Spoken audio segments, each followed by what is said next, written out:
सलाम अलैकुम वरहमतुल्लाहि। तاسو به نوی ډروران لیدلی وي چې هغه کله ګاډی سټاپ کوي نو سټاپ کېدو وخت کې ودرېدو وخت کې د ګاډي کې چې څومره خلک دي دوی ته جټکا غوندې داسې محسوسېږي.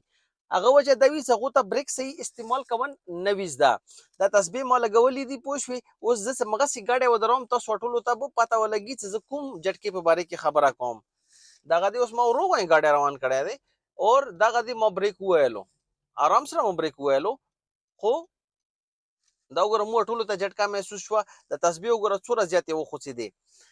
دې جټکې وبستنې دپاره ضروري دي چې ته کله بریک ووایې او تا ته ولګي چې د ګاډی بس ودرېدو والا دی نو یو سوتر دوه به دا بریک ته واپس پرېږدې نو هغه د بعد به بیا تا ته د ګاډي کې کله هم جټکا نه محسوسېږي. راځو چې زه تاسو ته وښیم.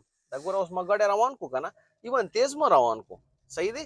اوس ما دا بریک وویلو اوس ما ته لګي چې دا ګاډی وداري نو داسې کې ما یو سوتر غوندې دغه بریک واپس کو دې سره هغه جټکا ختمه شوه. ګوره نه تسبیح خوځېږي نه موږ ته جټکا محسوس شوه. دې مې لږ پریکټس کله تاسو وکړو بیا به دغه شی تاسو صحیح طریقې سره زده شي او ګاډي کې به هېچاته بیا جټکا نه محسوسېږي او ته به یو ډېر بهترین ډراور جوړ شي. مننه، آباد اوسئ.